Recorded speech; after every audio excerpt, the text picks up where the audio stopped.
This is TWiT. Turns out that all the anti-big tech regulation that's happening is happening now in China. It's a lot easier if you don't have Congress, you don't have courts. You just go, hey, let's mix things up here. This week, China did quite a few things. They have been slowly clamping down. It started last year with Jack Ma and Alibaba. Jack Ma's Ant Financial was about to go public. China stopped that. Jack Ma, the founder of Alibaba, the Amazon of China, disappeared for a few months. He was the richest man in China, the richest billionaire in China, except for maybe somebody working for the government. I don't know what that. We don't know those numbers. But he got shut down. Now Didi, their Uber of China, is being cracked down on. The latest one, this is an interesting one. A Chinese Supreme Court has said face recognition technology. This is something that we here in the United States were really kind of grappling with, and that China, I think, famously has really jumped on the face recognition bandwagon, whether it's to find Uyghurs in Xinjiang, or if it's to punish jaywalkers in Shenzhen by putting their face up on a billboard. But apparently, the Chinese Supreme Court said the public is increasingly worried about the abuse of facial recognition technology. The calls for strengthening protection of facial information are increasing, and they even slapped down a case where the Hangzhou Zoo wanted to use face recognition for people who bought annual passes. A law professor in Hangzhou sued and won.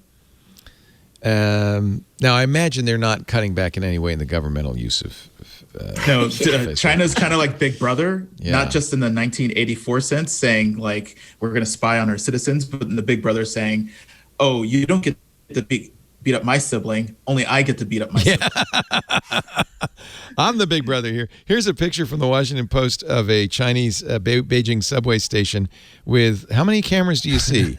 1, 2, 3, 4, 5, 6, 7. I count 8, but I'm probably missing a few.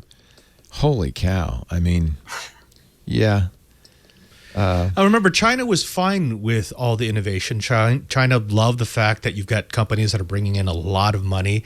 You've got companies that are employing so many people and really pushing advancements in technology, and it's sort of a national pride type thing. But what triggered it was when you had some tech executives who were pushing back on regulation. Now, we get that all the time in the United States. We've got Elon Musk every other week saying, oh, these silly regulators, if it wasn't for them, we'd be on the moon and on Mars by now. You cannot do that in China.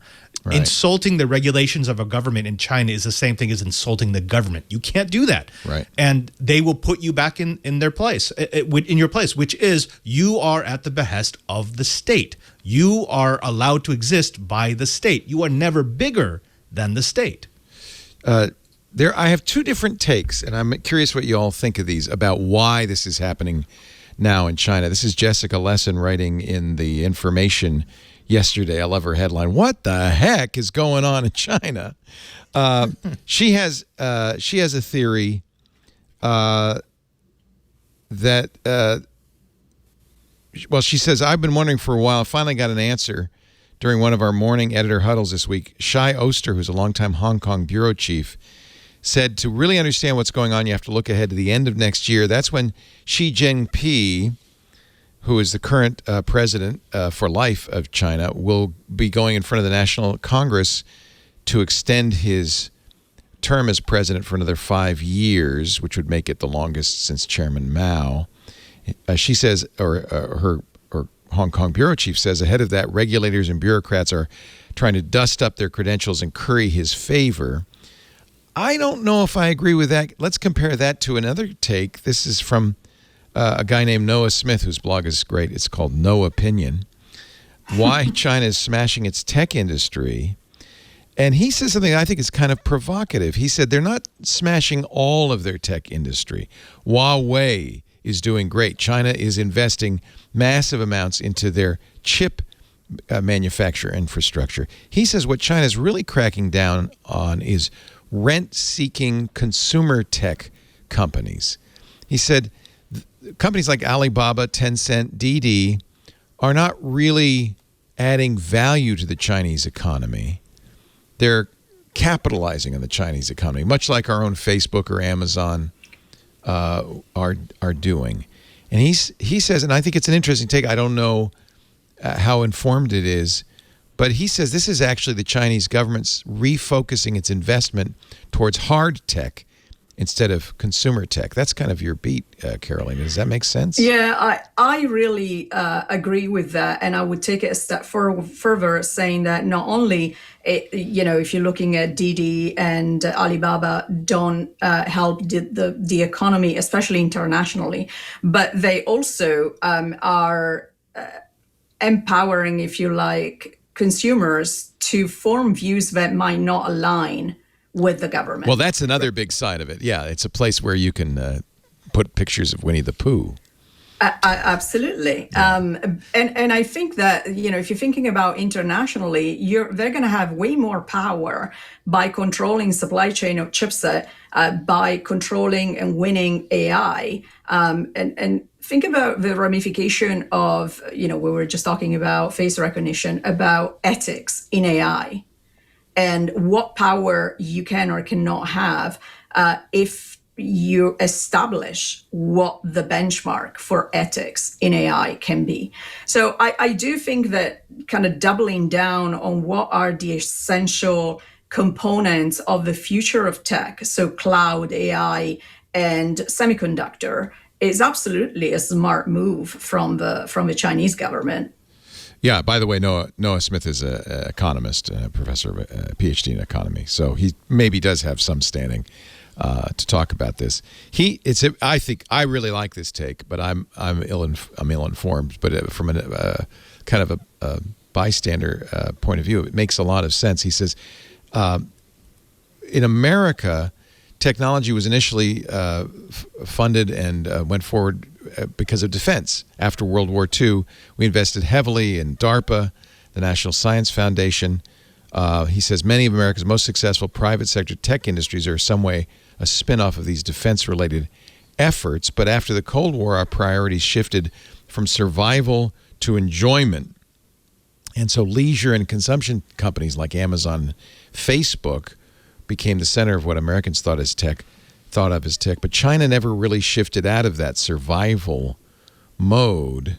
So he said China's young people may be increasingly ready to cash out and have some fun, but the leadership is just not there yet. And this is part of their soft power initiative, their Belt and Road initiative, to build China as an economic powerhouse, that's the future of China globally.